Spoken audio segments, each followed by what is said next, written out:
कि यहाँ पर जो आतंकी हैं, जिनको पाकिस्तान पनाह दे रहा है, जो उनके ट्रेनिंग सेंटर हैं, जहाँ से वो आतंक के बीज बो रहा है, उन्हीं जगहों को निशाना बनाया गया, किसी आम आदमी को नहीं छेड़ा गया। तो ये बहुत ज़्यादा महत्वपूर्ण हो जाता है कि जब आप युद्ध की तैयारी करते हैं, किस तरीके हमले की तैयारी करते हैं, तो उस हमले की तैयारी में आप बाकी लोगों को, इंसानियत का ख्याल रख रहे हैं। भारत ने इसका भी सबसे ज़्यादा परिचय दिया है। आपको ये भी समझना पड़ेगा कि इस पूरे ऑपरेशन के दौरान किसी आम आदमी को, आपको और मेरे जैसे किसी व्यक्ति को कोई क्षति ना पहुंचे, इसका भी खासा ख्याल रखा गया है। इसीलिए आप देखिए, जो ऑपरेशन के लिए जो जगह चिन्हित की गई थी और जो ठिकाने चुने गए थे, उनमें से सिर्फ और सिर्फ 9 ऐसे ठिकानों को चुना गया था जिन ठिकानों पर इनपुट ये था कि यहाँ पर आतंकी मौजूद हैं, यहाँ आतंक की ट्रेनिंग हो रही है, यहाँ उस तरीके जो दूसरे देशों के साथ आतंकवाद किस तरीके से वहाँ फैलाना है, इसको लेकर वहाँ रणनीति बनती है। ये सब चीज़ों का इनपुट था। इसीलिए इन 9 ठिकानों पर 9 ठिकानों पर कार्रवाई की गई। किसी आम आदमी को कुछ नहीं कहा गया, किसी मैदानी इलाके में या रिहायशी इलाकों में किसी प्रकार की कोई बॉम्बारिंग नहीं हुई। लेकिन इसके इतर यदि समझा जाए, पाकिस्तान अपनी औकात से, अपने कर्मों से छूटता नहीं है। वो इस चीज को नहीं छोड़ता, क्योंकि मौजूदा स्थिति है कि पाकिस्तान ने इस पूरी घटनाक्रम के बाद, क्योंकि देखिए पनाहगार था, आतंकवाद को पनाह पाल रहा था, जब आतंकवाद को पाल रहा था, जब उसके आकाओं को मार दिया गया तो तिलमिला गया। और तिलमिलाने के बाद जो शहरी क्षेत्र हैं, जो मैदानी क्षेत्र हैं पुंछ के, वहां पर बमबारी की गई है, घरों को नुकसान पहुंचाया गया है। और तो और जो जानकारी निकल के आई है कि जो शहर हैं जैसे बस स्टैंड और यहाँ पर भी धमाके किए गए, तो समझा जा सकता है कि भारत ने इस पूरा घटनाक्रम है, इस पूरे घटनाक्रम में इंसानियत की पूरी परवाह की है। बेशक पाकिस्तान ने नहीं की, क्योंकि जिनको पहलगाम में मारा गया था वो निर्दोष थे, वो सिर्फ घूमने गए थे, उनका कोई लेना देना नहीं था। क्योंकि ये कहा बिल्कुल दीपक, बिल्कुल ठीक है आपने। भारत हमेशा से इस बात का जिक्र भी करता रहा है कि हम पहले हमला नहीं करेंगे, लेकिन अगर हम पर किसी ने हमला किया तो उसको अब हम छोड़ेंगे नहीं।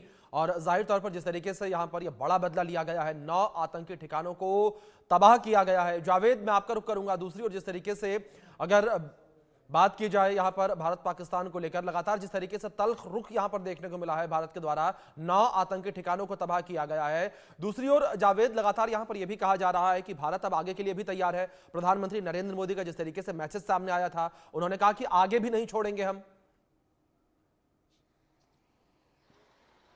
जी बिल्कुल, देखिए अभिषेक, जिस तरीके से हिंदुस्तान में अगर हम पिछले 2 साल की बात करें, साल 2023, 2024 और साल 2025 की, जिस तरीके से टेरर मॉड्यूल लगातार साउथ इंडिया से लेकर नॉर्थ इंडिया या फिर हम वेस्ट साइड की बात करें, तो लगातार जो छोटे बड़े जो टेरर मॉड्यूल था, वो कहीं ना कहीं अपने आप को इस्टेब्लिश करने की कोशिश कर रहे थे। इसके पीछे कहीं ना कहीं लश्कर तौबा की हम बात करें या हिजबुल मुजाहिदीन की बात करें या फिर जैश ए मोहम्मद की बात करें, इन सब का कहीं ना कहीं यहाँ के हैंडलर से, यहाँ के एक्टिव मेंबर से, जो उनसे जुड़े हुए जो टेरर ऑर्गेनाइजेशन से जुड़े हुए लोग हैं, वो कहीं ना कहीं अपने आप को एक बार फिर से एस्टैब्लिश करना चाह रहे थे। और जिस तरीके से हम आपको बता दें कि पिछले साल ही जो राजस्थान के अलवर में जो कि टेरर कैंप का मॉड्यूल का जो बस्ट किया गया, एजेंसीज और Delhi police, Rajasthan police, state police के साथ मिलकर, बिल्कुल जावेद, बिल्कुल ठीक है आपने।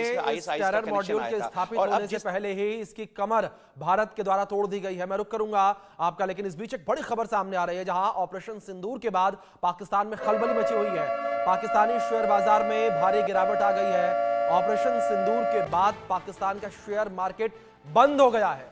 पाकिस्तान का शेयर बाजार कुछ समय के लिए बंद हुआ। यह बड़ी खबर जो निकलकर सामने आ रही है, पाकिस्तान में बौखलाहट इस वक्त देखने को मिल रही है और अफरा तफरी का माहौल पाकिस्तान में इस वक्त देखने को मिल रहा है। और लगातार जैसी तस्वीरें भी निकलकर सामने आ रही हैं, अफरा तफरी पाकिस्तान में साफ तौर पर इस वक्त देखने को मिल रही है। हमारे दोनों सहयोगी बने हुए हैं दीपक। इस बीच हमारे साथ टीपी त्यागी जी जुड़े हैं। टीपी त्यागी जी, बहुत स्वागत है आपका। टीपी त्यागी जी, जिस तरीके से कि बड़ी खबर निकलकर सामने आई है, ऑपरेशन सिंदूर के बाद पाकिस्तानी शेयर बाजार जो है वो तक बंद हो गया। बड़ी खलबली पाकिस्तान में इस वक्त मची हुई है। जाते हैं तो हमने कहा था इससे पहले भी एक घंटा खराब हो गया। चलो, कुछ तकनीकी खामी की वजह से टीपी त्यागी साहब की आवाज हम तक नहीं पहुंच पा रही। आवाज को हम दुरुस्त करेंगे, लेकिन लगातार जानकारी हम अपने दर्शकों तक पहुंचा रहे हैं। बड़ा ऑपरेशन भारत के द्वारा पाकिस्तान के ऊपर किया गया है और 9 आतंकी ठिकानों को तबाह किया गया है। इन 9 आतंकी ठिकानों में बड़ी संख्या में आतंकियों की मौजूदगी थी।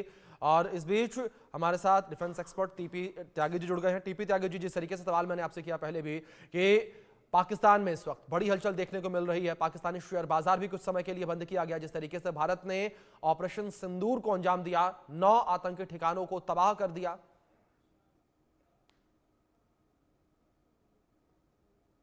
आप मेरे से पूछ रहे हैं? जी त्यागी जी। तो मैं तो स्क्रीन पे दिखाई नहीं दे रहा हूं मुझे अपने सर आपकी आवाज आ रही है, आप कहिए, स्क्रीन पर भी लाएंगे आपको। अच्छा खैर कोई बात।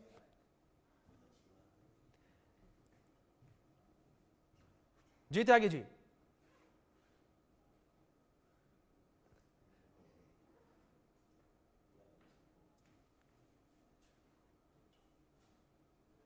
त्यागी जी आवाज पहुंच रही है आप तक मेरी? चलिए लगता है किसी तकनीकी खामी की वजह से टीपी त्यागी जी की आवाज हम तक नहीं पहुंच पा रही है। लेकिन इस बीच जिस तरीके से जानकारी है, भारत ने बड़ी स्ट्राइक यहां पर पाकिस्तान के ऊपर की है। इस बीच हमारे दोनों सहयोगी भी हमारे साथ बने हुए हैं, सीधे रुक करेंगे। दीपक मैं आपका रुक करूंगा, जिस तरीके से एक बड़ा ऑपरेशन भारत के द्वारा जो है वो किया गया, बड़े ऑपरेशन को अंजाम दिया गया, लेकिन वहीं दूसरी ओर पाकिस्तान में बड़ी खलबली देखने को मिल रही है, और ऐसी खलबली कि पाकिस्तानी शेयर बाजार तक बंद हो गया।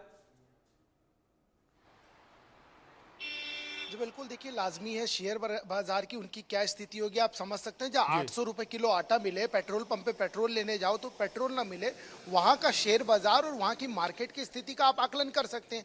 इसके इतर यदि समझेंगे, भारत ने जिस स्ट्रेटेजी के तहत ये पूरा हमला किया है, सिर्फ आतंकवाद को निशाना बनाया है। आतंकवाद ही उनकी रीढ़ की हड्डी है, आतंकवाद के जन्मदाता ही वही हैं। तो जब सब कुछ घर में ही कर रहे थे, जब सब कुछ घर में ही